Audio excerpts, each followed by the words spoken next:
Bismillah ar-Rahman ar-Rahim. And Solomon inherited David. He said, O people, we have been taught the language of birds, and we have been given from all things. Indeed, this is evident bounty. Sadaqallahu al-Ali al-Azim.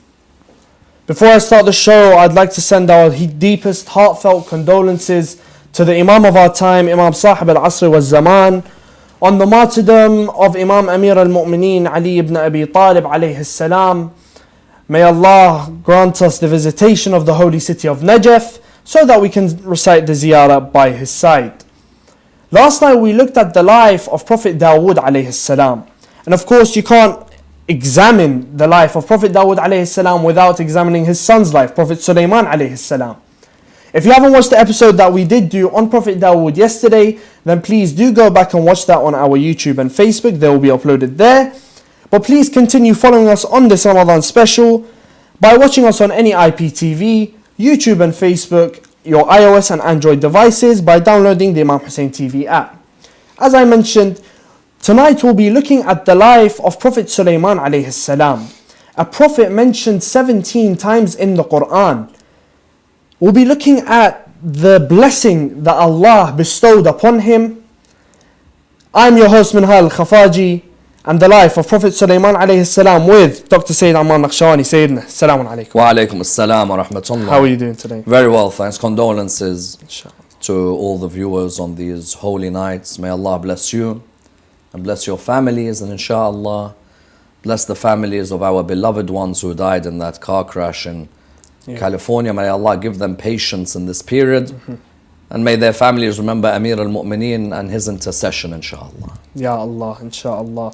Now, Sayyidina, over the past few nights, I've asked you pretty much about every prophet, the meaning of their names. Prophet Sulaiman, can we gather a meaning for the name Sulaiman? Well, if you're looking within the name Sulaiman, you'll see that the word Salim can easily be derived. When someone is a person of Silm or is Salim, what does that mean in the English language? He is someone who's peaceful. But when it comes to a prophet of Allah subhanahu wa ta'ala, when he is somebody who is Salim, that normally refers to the fact that his heart was a qalb which was Salim. Because we know very well that on the Day of Judgment, nothing is going to avail us. Our wealth, and our money, and our children, in all the different forms of sustenance that God's given us. They will be of no avail like having a pure heart. In the munajat of Imam Ali alayhi salam, which millions upon millions of the lovers of Amir al-Mu'mineen recite on these nights, we state, Allahumma inni as'aluka al-amana yawma la yanfa'u malun wa la banun. إِلَّا مَنْ أَتَى اللَّهِ بِقَلْبٍ سَلِيمٍ. Oh Allah, I ask and I seek refuge in you. On a day where our wealth and our children will be of no avail to us. How much wealth I have, how many houses I have, how many cars I have, how many investments I've made, how many children I'm proud of. They'll be of no avail on that day. The children will be worried about themselves. And the wealth will not speak too much, although sadaqah al-jariyah may come in handy. What is going to be beneficial for all of us is the qalb which is salim. We don't want khatam Allah ala qulubihim. We don't want our hearts to be sealed. We want rather to have a qalb which is at peace. Therefore many are of the opinion that he was given that name Sulaiman to indicate the purity and the peaceful nature of his heart. We can have many things at peace in our lives, but there's nothing like having a heart that's at peace. And may Allah subhanahu wa ta'ala bless all. Inshallah. To either be named one day Sulaiman or to have the beauty of being a person of silm. Yes. Ahsan. Now, Sayyidina, he is known to have profound knowledge at a very young age, next to his father, of course, Prophet Dawood alayhi salam. And there's a story that's particularly interesting. It's mentioned in chapter 21, verse 78, Surah Al-Anbiya. Bismillah ar-Rahman ar-Rahim. And mentioned David and Solomon when they judged concerning the field, when the sheep of a people overran it at night, and we were witness to their judgment. Sadaqallahu al-Alim. Yeah, from a very young age, because remember, he becomes a prophet of God at the age of 13.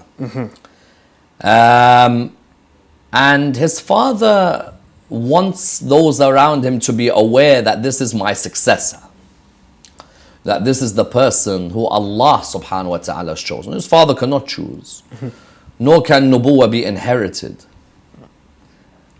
Otherwise, every son's going to have a claim to say that I should be the prophet, because I am also a son of a prophet. So what prophets of Allah subhanahu wa ta'ala do is, normally if there is a case and it's coming near the announcement of the prophethood of another prophet, they will make it clear to the people that this is, for example, the prophet after me. In this case, you had a world at that time, a world made up of farmers and made up of shepherds. Farmers concerned with their crops, and shepherds concerned with their sheep. Yep. Farmer's worst nightmare is that shepherd next door having his sheep come over and do what? Either. Eat the produce, eat what's on that fertile land. Yes. When this one farmer had come, and he had said, listen, I have a complaint to make. Dawood was there, alayhi salam, and so was Sulaiman. And so were others. But here, Nabi Dawood, alayhi salam, wanted to make clear that this Sulaiman, there is a difference between someone whose knowledge is huduri and someone whose knowledge is husuli. Okay. Husuli knowledge may be someone who acquires ilm from a teacher. Huduri knowledge is immediate knowledge. Therefore, students of mantiq, logic, or students of theology, ilm al-kalam, will have come across the discussions concerning ilm al-husuli and ilm al-huduri. There are many great personalities out there who have ilm husuli. They're able to hassal al-ilm. Yeah. He's able to gain knowledge from a particular person. But ilm huduri, that immediate knowledge, in some cases wahy, in other cases ilham, is reserved for particular personalities. So what you had in this story is that when the farmer came to complain, he said, look, my fields have been damaged by that shepherd's sheep. Okay. I want compensation. The Quran gives us an indication that Dawood and Sulaiman were both sitting there. And either some believe Dawood gave an opinion, Sulaiman gave an opinion, and that Sulaiman's opinion was the one to be taken as the opinion on this case. And that what was normally the verdict was that, look, because your animals have done that to this person's farm, you've got to give all of them away. That used to possibly be the law of Bani Israel, or given to the Israelites from the law of Nabi Musa at the time. Remember, they're all following the Sharia of Musa. We still haven't come to Prophet Jesus alayhi salam. But Nabi Sulaiman says, however, there is another opinion, indicating that there may have been an abrogation of the previous opinion.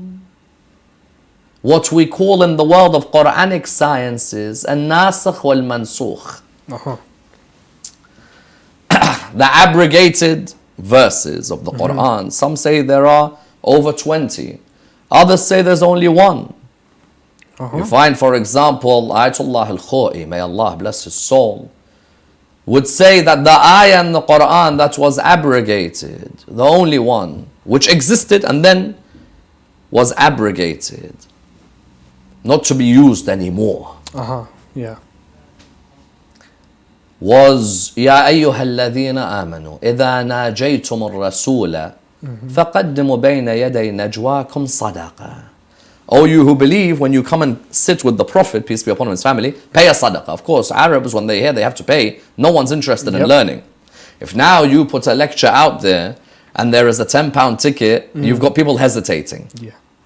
The £10 he spends on a shisha with his friends, having a meal, a sandwich, even think whatever. about it. You tell him conference £10, £15, £20, people start hesitating. Not interested. I remember even the Shabab al-Akbar, they were telling me that last year when they were doing Muharram, and mashallah, they continue to do very good work. They were telling me that in the car park, sometimes they'd have a situation where they'd want, you just give some donation and people would be bringing all sorts of excuses. Now, people, you're gaining ilm. You don't necessarily have to pay, but help these guys out. Exactly. يا أيها الذين آمنوا إذا ناجيتم الرسول فقدموا بين يدي نجواكم صدقة. None of the companions paid except Imam Ali alayhi salam. Then after that, nobody had to pay sadaqah. It was an honor of Imam Ali alayhi salam. Likewise here, Nabi Sulaiman said, not all the animals are to be given to the person. Rather, the produce for that year of wool and milk, and any lambs which are born from those sheep, for example. Yeah. Those are to be given 1 year, that's it. In this moment, Allah subhanahu wa ta'ala showed that Nabi Sulaiman has that ilm to be able to judge legal cases. Because we know his father wasn't just a malik, nor a nabi only. He was also the qadi, the judge. Yeah. And this ilm, and this highlights in Islam, the person who takes up the position of leading the Muslim community must be aware of the different sciences. We just mentioned earlier mantiq, we mentioned kalam, we've mentioned now fiqh, and the understanding possibly of the world of sharia and law. All of these are vital. You can't just have any Tom, Dick and Harry come and give his own ijtihad. قال فلان and so on. Rather, it needs to be knowledge that has come from Allah subhanahu wa ta'ala. Now, saying that people look at maraja, for example, in today's day and age. Yes, go ahead. But how is it that two prophets can have I'll leave that question. How is it two prophets can have two different opinions? As we look in chapter 21 verse 79, it says Bismillah ar-Rahman ar-Rahim, and we gave understanding of the case to Solomon, and to each of them we gave judgment and knowledge, and we subjected the mountains to exalt us along with David and also the birds, and we were doing that. And then after it says, and we taught him the fashioning of Sure, this question is asked by people, that if David is a prophet and Sulaiman is a prophet, then how is it the case that a prophet could give an opinion, another prophet gives an opinion, Allah accepts one? Does that mean the other one's wrong? Some even reach the conclusion Nabi Dawood never gave an opinion. Nabi Dawood alayhi salam was sitting there and had knowledge of the laws of Bani Israel, but he let Nabi Sulaiman give the answer. And so those who try to come and say, well, Nabi Dawood may have given an answer. Yes, Nabi Dawood may have given an answer. He could have given the answer as to the original law of Bani Israel. But then that law is abrogated by the knowledge that Nabi Sulaiman is given. Therefore, you can have two prophets of Allah in the Quran. At a certain point, the law on one issue may have affected that group of people. Later, it's abrogated. Even we find the Holy Prophet, peace be upon him, his family. There was a time when the iddah of the widow was 1 year.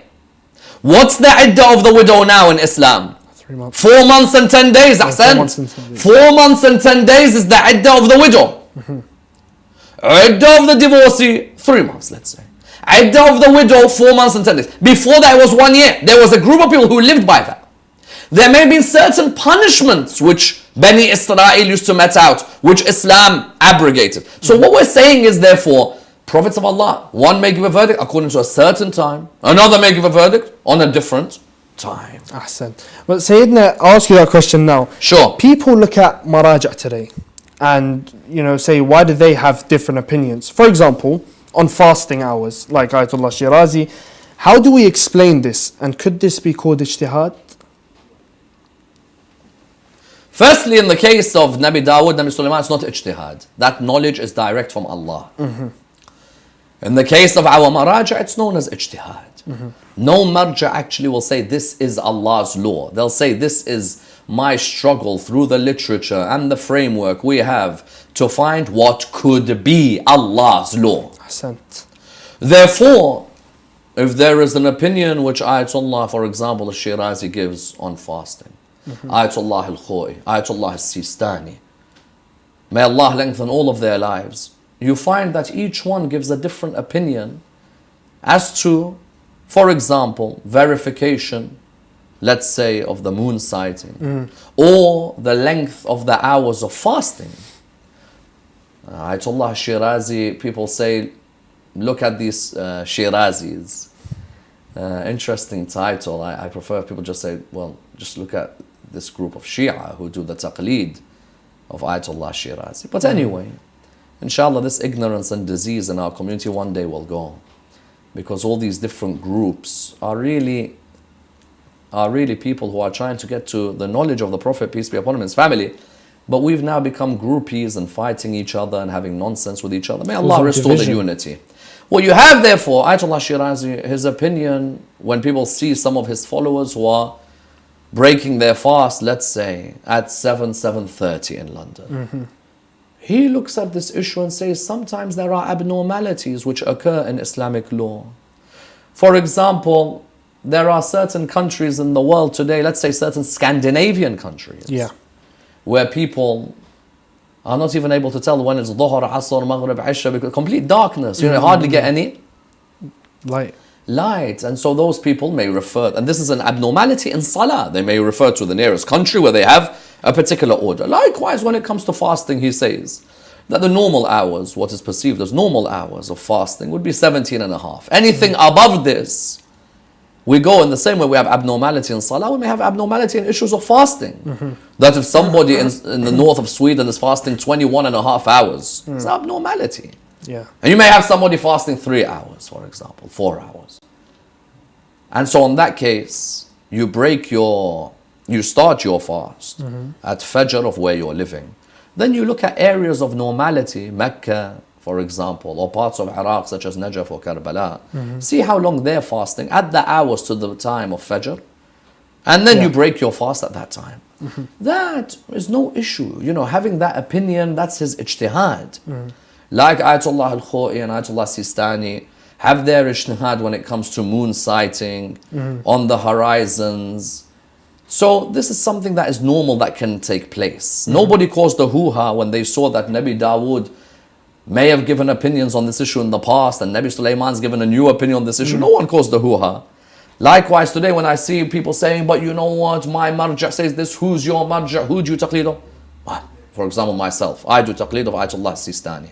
But that does not stop me from benefiting and learning from the opinions of other maraja who are alive. May Allah lengthen the lives of our maraja, inshallah. Ahsan, Sayyidina. Now, Sayyidina, Prophet Sulaiman alayhi salam, when his father, Prophet Dawood alayhi salam, died, he was devastated.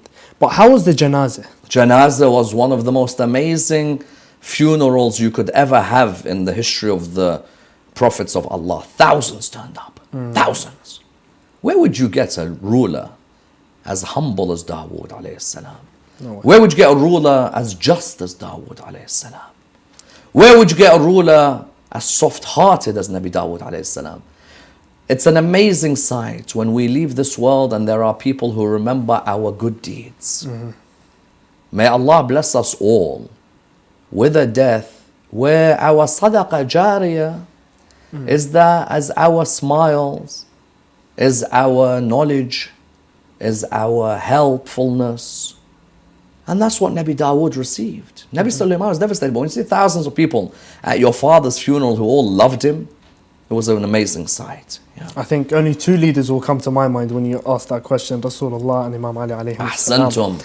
Now, Sayyidina, in the verse that I quoted in the beginning, chapter 27, verse 16, it says Sulaiman inherits Dawood. Does he inherit his nubuwwah? You can't inherit prophethood. So what does that mean, he inherits Dawood? وَوَرِثَ سُلَيْمَانَ دَاوُودَ You can't inherit prophethood. Prophethood is the decision or a covenant between Allah and that prophet. You don't inherit it.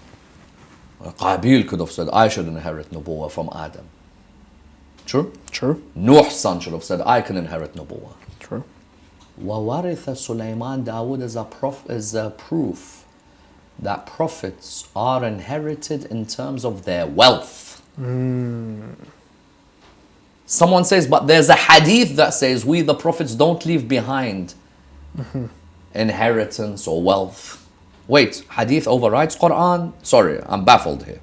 Quran is saying وَوَرِثَ سُلَيْمَانَ Dawood. Why are you taking me to the hadith? Secondly, even if there is such a hadith, prophets, what they mean when they say that is that what? Is that we, when we leave this world, we don't leave behind money, it's the ilm that we leave behind. Our knowledge is what we leave behind. We don't concerned about leaving behind, oh, I left this amount of money and my whole concern is my money. No, my concern is that before I leave the world, that there is someone who inherits this and looks after it in a halal way. Ahsant. The Quran is saying, وَوَرِثَ سُلَيْمَانَ Dawood. Someone says, okay, but you see in the Quran, Allah says, إِنَّ اللَّهَ اصْطَفَى Adam, Nuh, Al Ibrahim, Al Imran. So if there is no inheritance, why does Allah say Al Ibrahim will be all Anbiya? Not everybody from Al Ibrahim. Ahsant. Not everybody. لا ينال أحد الظالمين. Therefore, وَوَرِثَ Sulaiman Dawood, he inherited the wealth of his father. His father's wonderful horses, he inherited. The palace, he inherited. The rings, he inherited. He inherits all of these.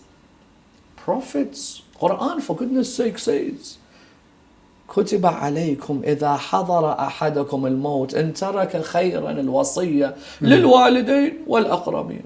It is prescribed upon you that before death comes upon you, you leave behind a certain amount of wealth, you write it in a wasiyah. So that's prescribed on everybody except Anbiya.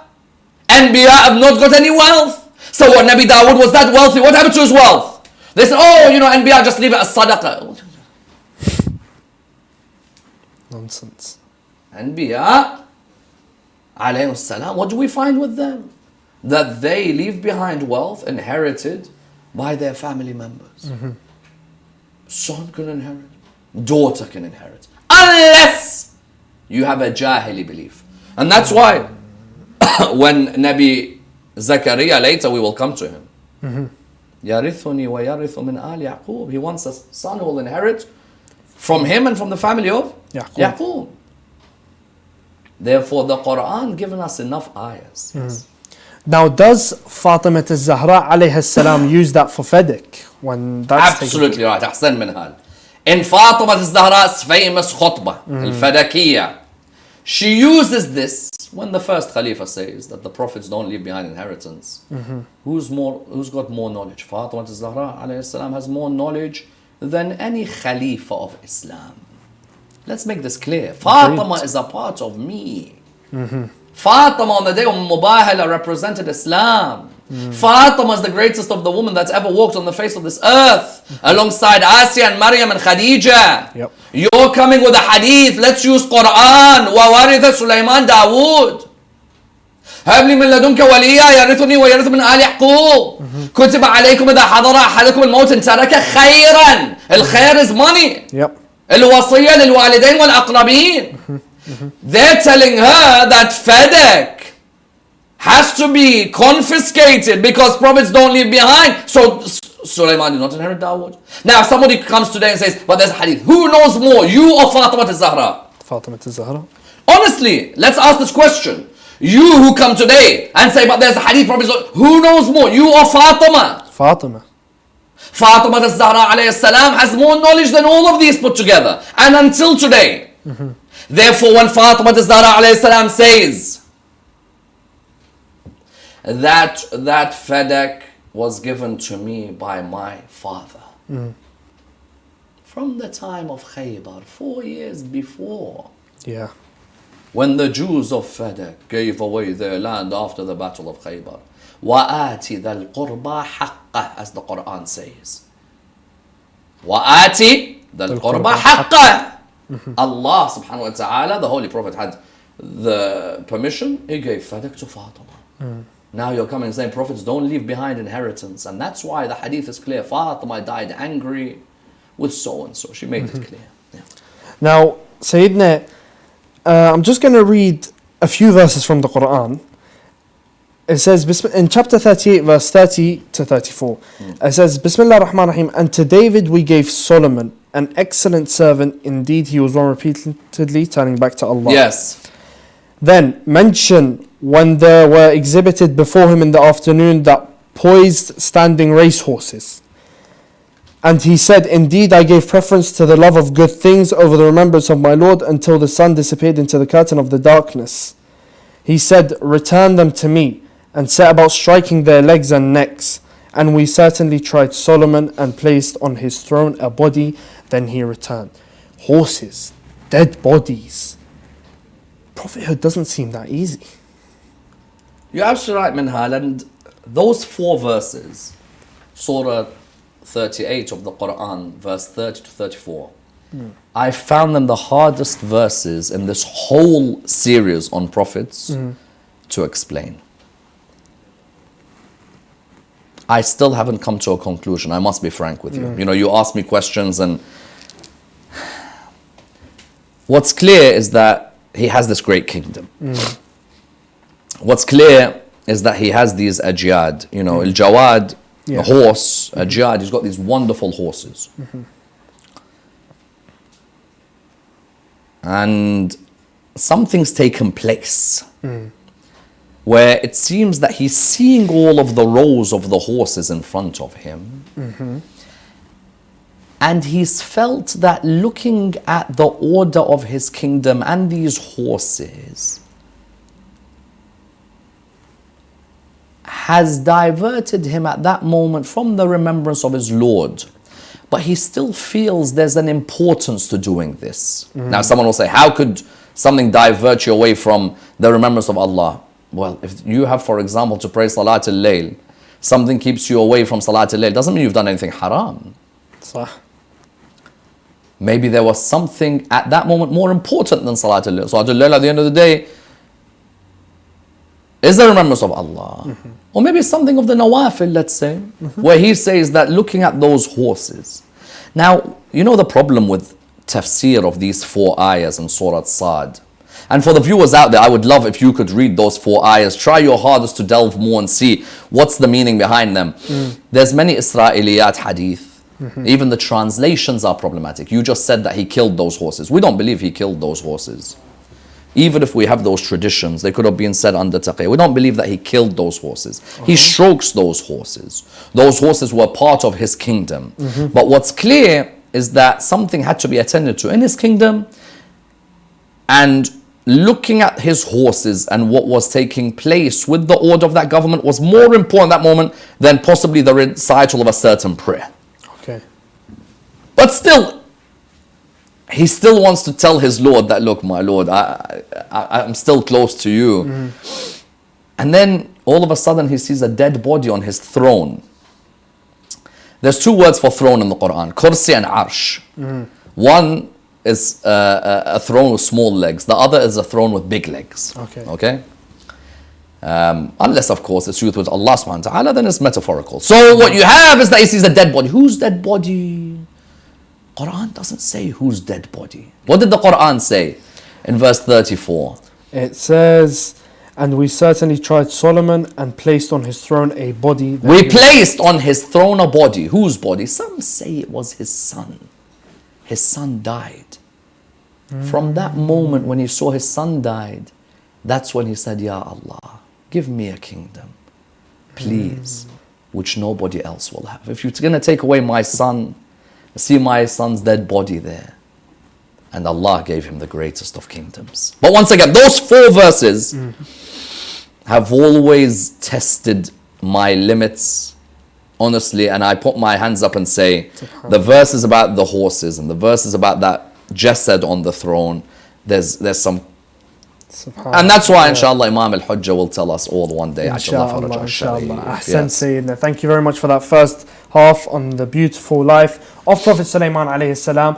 Do stay tuned for the second half after the break. Wassalamu alaikum wa rahmatullah wa barakatuh.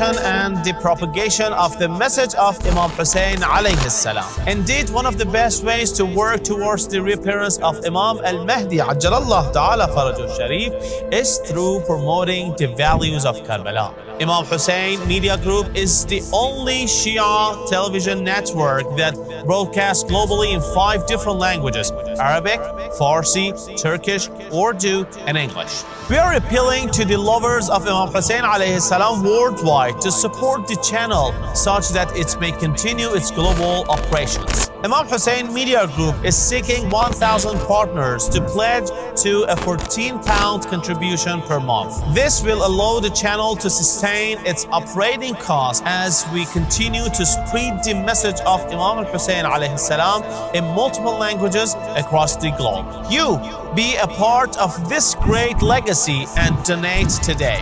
You can pledge in 2 ways. IHTV.co/PayPal will take you direct to our donation page where you can pledge monthly. Or you can call or WhatsApp us on 0044 793 9917163.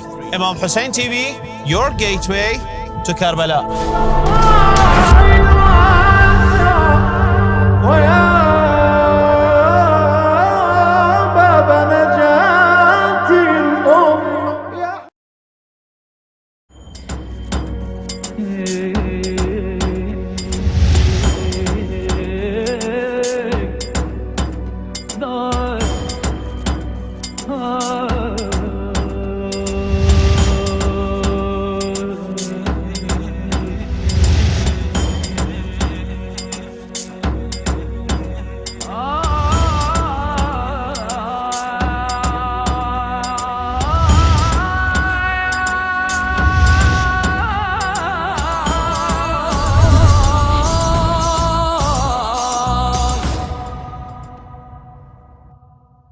Assalamu alaikum wa rahmatullah, and a very warm welcome back to you all. Now, before the break, we were discussing the life of Prophet Sulaiman alayhi salam and that mystery body that appeared on his throne. Now, Sayyidina, in the Quran, in chapter 27, verse 17, it says, Bismillah ar-Rahman ar-Rahim, and gathered for Solomon were his soldiers of the jinn and men and birds, and they were marching in rows. What a kingdom. Did it ever make him arrogant? Because the jinn is locked up and serving. The wind is taking you in one day what people need a month to travel for. And he has animals talking to him. Does that not make him arrogant at any point? It's amazing. You know, I always say that Nabi Sulaiman and Nabi Dawood are a manifestation of Allah's justice on earth. If ever we as human beings want to understand how Allah is with the animal kingdom, look at Sulaiman and Dawood. If ever we want to understand how the world of the jinn operates under the command of Allah, look at Sulaiman and Dawood. If ever a person wants to see the justice towards the human being, look at Sulaiman and Dawood. And so I think that Allah subhanahu wa ta'ala gives him that kingdom so that if anyone ever said that there can never be an all just environment in humanity's history, then no doubt all you have to do is just come and look at Sulaiman alayhi salam, and not once does his power, and the Holy Prophet Muhammad, peace be upon him, his family, mentions this in a number of ahadith. Look at the humility of Sulaiman alayhi salam. That with all of this kingdom, never once did it affect his moral conduct. And I think the secret of it is constantly remembering that all of this is a gift from Allah subhanahu wa ta'ala. There is nothing that I'm able to do. Even if I own the biggest house in London, that house is a trust from Allah subhanahu wa ta'ala. That house is a gift from Allah subhanahu wa ta'ala. There is nothing that I have ever done that's enough for me to have that blessing in terms of giving back to Allah subhanahu wa ta'ala. And therefore you found that with Nabi Sulaiman, never once, even though half the earth belonged to him, half the earth belonged to somebody else. When half the earth belonged to him, you found that he had unbelievable humility for somebody who owns that much of the world. Now, we mentioned that the animal, his relation with the animal kingdom. Surah An-Naml is actually named after an ant that was in his kingdom. And he's so humble to it. In chapter 27, verse 18, it says, Bismillah ar-Rahman ar-Rahim, until they came upon the valley of the ants. And an ant said, O ants, enter your dwellings, that you not be crushed by Solomon and his soldiers while they perceive not. So Solomon smiled, amused at her speech, and said, My Lord enabled me to be grateful for your favor. My Lord enabled me to be grateful. It's a wonderful, wonderful ayah. You rightly mentioned Surah An-Naml, Namla, ant. Yep. Allah names a chapter after an ant. Allah names a chapter after a spider. Allah names chapters. We have chapters named after elephants. We have chapters named after cattle. Are there any other animals which Allah names a chapter after? I'm sure that there are other chapters. So what you find is that Allah subhanahu wa ta'ala highlights to us that everything He has created has a certain amount of rizq apportioned to it. Sulaiman alayhi salam highlighted, even though you rule a kingdom, don't ruin the environment. Don't destroy the environment. Be it the plant habitat, be it the animal habitat. For all of these belong to Allah subhanahu wa ta'ala. All of these are to be honored, are to be protected. And many people sadly do not realize this. Many of us, if we see, for example, an animal that's starving, you look at some of our Arab countries, it's disgusting. In some of our Arab countries, I've seen the way that they've treated a donkey. And you couldn't wish that on your worst enemy, the way they treat a donkey. The worst treatment possible.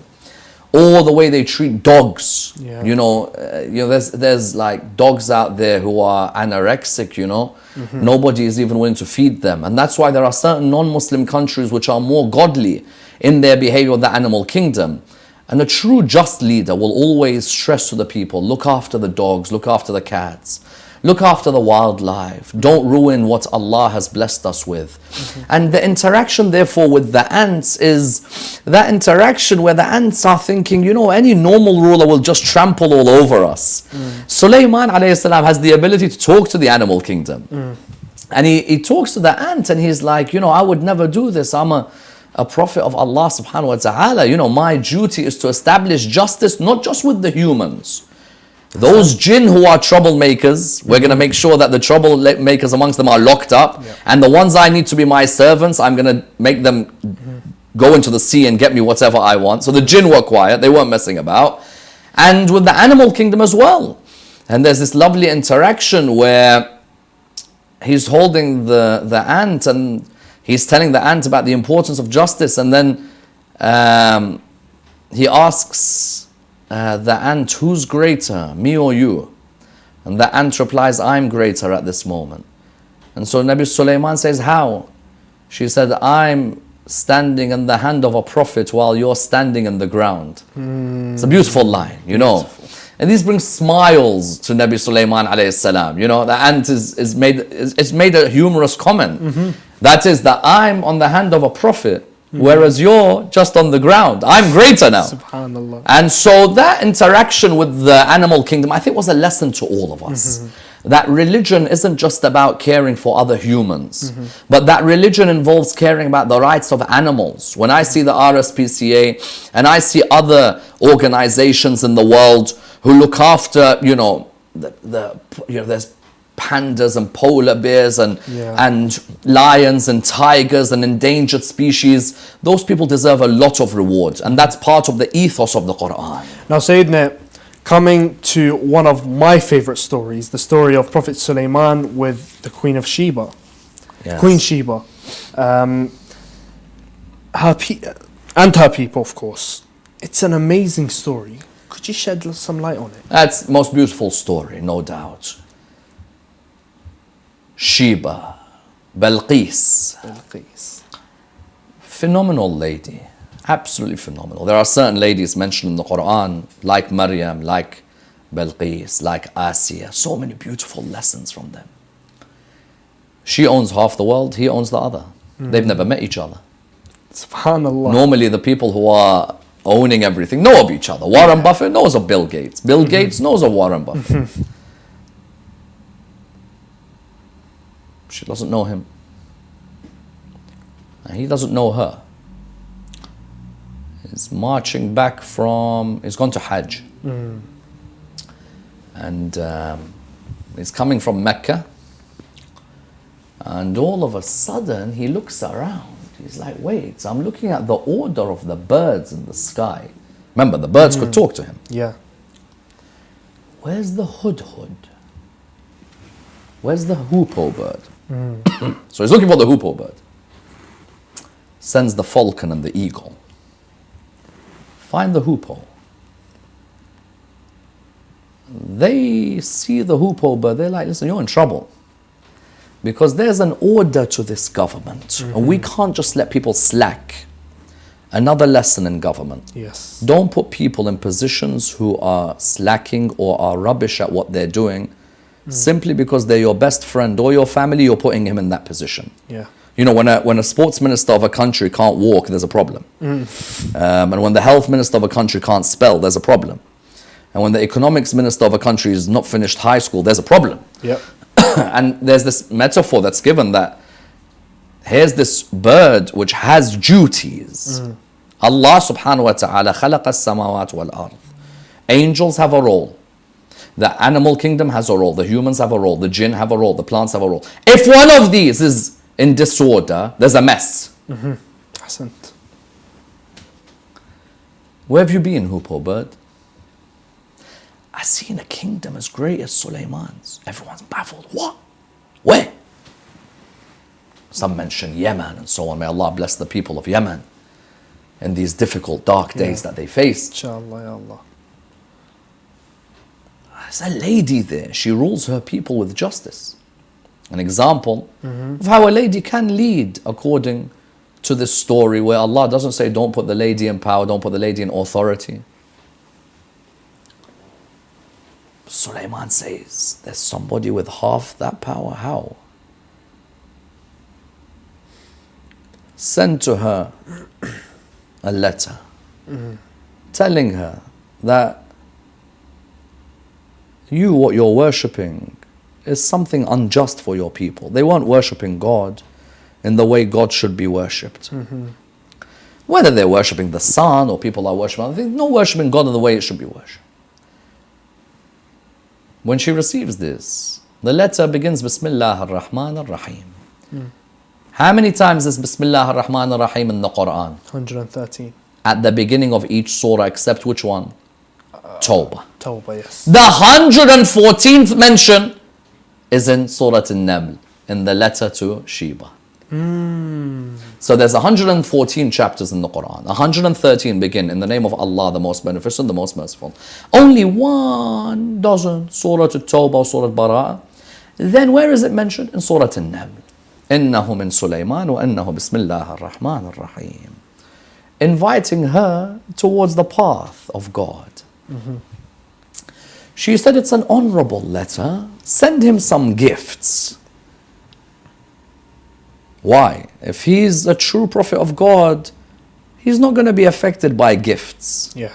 If he's not a prophet of God, he'll take the gifts and forget about all of this. True? Yep, very true. When he sees this, he's unhappy with the response. So he tells them, what do we do?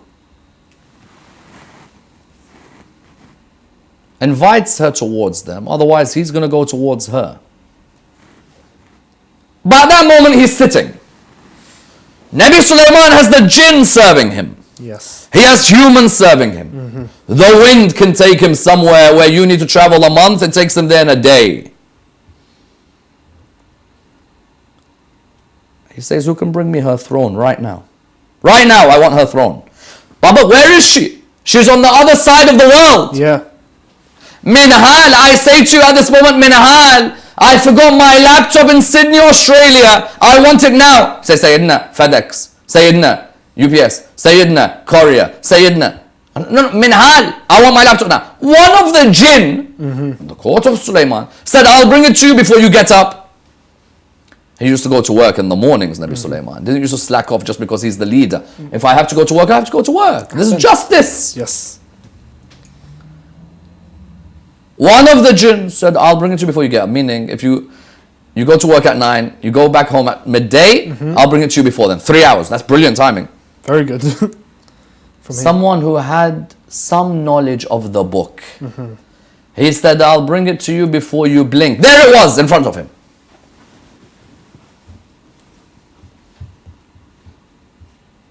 I'll bring it to you before you blink. It was there. Subhanallah. The whole throne of Sheba was there. And it's mentioned in the Quran. That person had some knowledge of the book. Look what he was able to do. In chapter 27, verse 40, it mentions the exact moment. It said, Bismillah ar-Rahman ar-Rahim, said one who had knowledge from the scripture, I will bring it to you before your glance returns to you. And when Solomon saw it placed before him, he said, this is from the favor of my Lord to test me whether I will be grateful or ungrateful, and whoever is grateful, his gratitude is only for the benefit of himself, and whoever is ungrateful, then indeed my Lord is free of need and generous. His name was Asif bin Barkhiyah. Now I'll ask you a question. If he has ilm min al-kitab, what does that say about our Ahlul Bayt? Let me explain it. Asif bin Barkhiyah was the wasi of Sulaiman. Quran says he has ilm min al-kitab. Some knowledge of the book. Not ilm al-kitab. Ilm min al-kitab. Yep. There are those who have ilm al-kitab. They have knowledge of the book. They asked the Prophet, peace be upon his family, Asif bin Barkhiyah. Is a prophet? No, he's a successor. Wasi. When we say he had ilm min al-kitab, what does it mean? He said Allah subhanahu wa ta'ala, if you were to say he has 73 portions of ilm, 1 out of 73 he gave to Asif bin Barkhiyah. And therefore Asif bin Barkhiyah was able to have the Queen of Sheba's throne there without Sulaiman blinking. Not even a blink, it was there. Yeah. He said Muhammad and Al Muhammad have been given 72 out of the 73 portions of the ilm of Allah subhanahu wa ta'ala. What do you think? Rasulullah sallallahu alayhi wa sallam, Imam Ali, Imam al-Hasan, Imam al-Hussein, these are khuzan al-ilm, the treasure store of knowledge. بموالاتكم تمت الكلمة وعظمت النعمة. Truly in your wilayah, Islam was complete because the ilm of Allah on earth. When Rasulullah says, أنا مدينة العلم وعلي بابها. I am the city of knowledge and Ali is its gate. Therefore today when people come and say, you Shia, you exaggerate your imams, you say your imams, Habibi, in the Quran, Asif bin Barkhiyah is not a prophet. He is able to bring a throne from one side of the world to the other without blinking. Why don't you say Allah exaggerated? What's wrong? Say Allah subhanahu wa ta'ala exaggerated. No, you wouldn't. But it's not a prophet. Why? When it's Asif bin Barkhiyah, it's okay. When it's Ali ibn Abi Talib, alayhi salam, you find that the hate emerges straight away. Cannot take it. Still. Some people, their love of Ali is pure. Others, it's by default. Had they been at Jamal and Siffin, they would have been proud to be with Muawiyah and Muawiyah's lookalikes. And some don't deny it, by the way. Had they been at Jamal, they would have said, I would have fought Ali next to the mother of the believers. Had I been at Siffin, they said Muawiyah was right, Ali was right. For some, they cannot. Some are not of pure birth, you can't blame them. You know, some don't know who their fathers were. Then there are others, no, others cannot appreciate that the Quran gives you hints. Sulaiman wants the throne of the Queen of Sheba. Asif bin Barkhiyah is able to bring it to you. Asif bin Barkhiyah is Nabi Asif, Rasul Asif. Then why do you believe that he's able to do this? When he can, then why can the gate to the city of knowledge, why can't he do this? What surprises you? Khaybar, you couldn't believe. The one who's not born of purity cannot appreciate these things. I must make this clear. Not everybody can appreciate Ali ibn Abi Talib alayhi salam and the sons of Amir al-Mu'mineen. Not everybody. The ones who can, from their mother's milk, they knew Amir al-Mu'mineen. Now, Sayyidina, the community around Prophet Sulaiman alayhi salam, the children of Israel were still causing a mess with magic. And even the story of Harut and Marut mentioned in Surah Al-Baqarah, Bismillah ar-Rahman ar-Rahim, it was not Solomon who disbelieved, but the devils disbelieved, teaching people magic and that which was revealed to the two angels at Babylon, Harut and Marut. Yes, well, Nabi Sulaiman's story, you know, any story that's got jinn in it, you know it's going to be a quite a messy affair. Yep. And yeah, Bani Israel just wouldn't stop. And again, they continue to cause a mess. How? They start working magic in the most evil way. But Nabi Sulaiman has a control on his kingdom. So he gets their books and he hides them, making sure that nobody is able to access the books of their magic that they were doing. What do they do later on? They get hold of those books and they start working that magic again. And Babylon becomes a center of magic. And we need a whole discussion alone on magic one day. And the different types of magic. Yeah. And the absurdities of magic. And the evil effects of magic. And the prohibition. We have books of fiqh with chapters on magic and magicians. Anyway, Allah subhanahu wa ta'ala sends two angels according to hadith, Harut and Marut. They're able to neutralize the evil of the magic which was brought about in Babel by Bani Israel. But Nabi Sulaiman, when he saw Bani Israel entering the world of magic, Bani Israel lost causes in all honesty. Yes. Now, the death of Prophet Sulaiman alayhi salam is a lesson for all, including the jinn. As it mentions in chapter 34, verse 14, it says, Bismillah ar-Rahman ar-Rahim, and we decreed for Solomon death. Nothing indicated to the jinn his death except the creature of the earth eating his staff. But when he fell, it became clear to the jinn that if they had known the unseen, they would not have remained in humiliating punishment. Yes, no doubt. It was amazing that, Nabi Sulaiman, the moment that Asif Barkhiyah bought her throne, this was, before he had passed away, he bought her throne. Now Balqis, Sheba, she comes all the way. And when Balqis comes all the way, what does she find? She enters, she sees the palace of Sulaiman. She sees water. Now you as a queen, what do? You see water there, what are you going to do? You lift your dress, because you think that the dress will get wet. The glass in the palace of Sulaiman was so fine, she couldn't see it. She thought it was just water. She didn't know there was fine glass on top of the water. At that moment, she said, if the palace of Sulaiman is so great that it deceived the queen of Sheba's eyes, then how great is the palace of the Lord of Sulaiman alayhi salam. Subhanallah. Sheba, therefore, straight away, she saw her throne. Sulaiman says, is that your throne? When she realized that this Sulaiman is able to bring my throne over, how did he get here? Truck, lorry, plane? She turned towards the Lord of Sulaiman. And alhamdulillah, eventually, there are some narrations that mention that they got married to one another. So therefore, that story of Sheba and Sulaiman, how that throne became fundamental. You'd think the children of Israel and the rest would be affected, but sadly, they continue to neglect. SubhanAllah, the blindness of some people. Now, saying that, is it true that he had relations with 700 to 1,000 women and that he worshipped their idols? As it mentions in the Bible, in the first chapter of Kings, I believe, in chapter 11, verses 7 to 8. Scandalous. Nabi Sulaiman sleeping with 700 to 1,000 women is ridiculous. And there are people who still believe this until today. Because they say the Bible says it, or they say there's hadiths that say it. It's ridiculous. No prophet of Allah subhanahu wa ta'ala will have 1,000 ladies in his palace and sleep from one to the other. This sadly are fabrications and are Israeliyat. And far from Nabi Sulaiman's behavior would he ever do such a thing. Ahsan. Now, Sayyidina, we're going to take a few questions from WhatsApp. This one says, I wanted to know what's the real reason behind why we touch our head when reminding of Imam al-Mahdi. Imam al-Mahdi is, in our opinion, alive. So when I go like this, when I hear the name of Imam al-Mahdi, I know that my Imam's alive with me. I see someone who's normal in a Fatiha and Ahsaniyya, and I'll be like, whatever, Allah bil khair, and so on. Wassalamu alaikum wa rahmatullah. Let alone the Imam of my time. And we have hadith from Imam al-Rada alayhi salam talking to us about this greeting.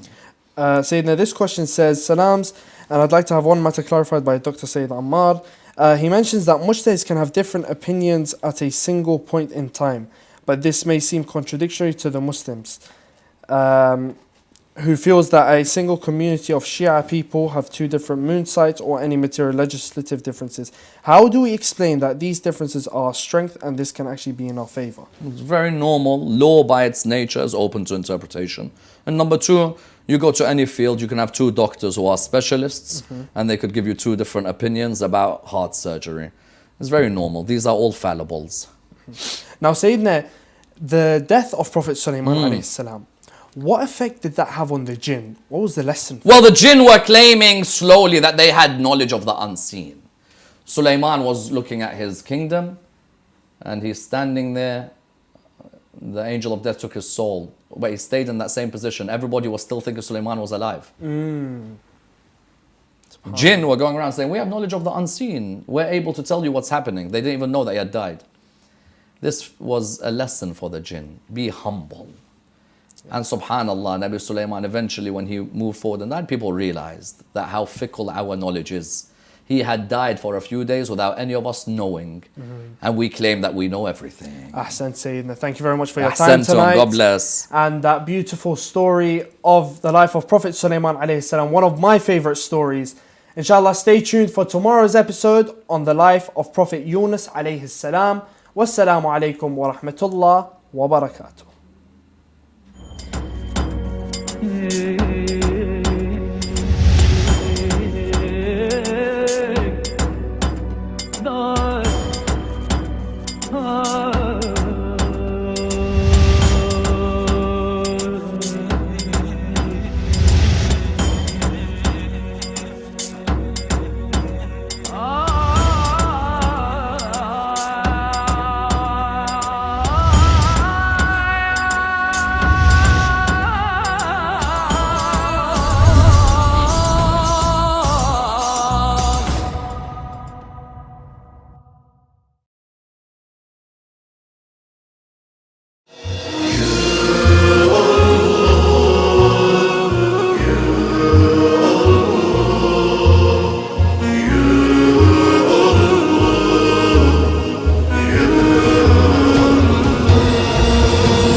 My mother named me Haydar. I attack like the lion in the jungle, and no one is safe from my attack.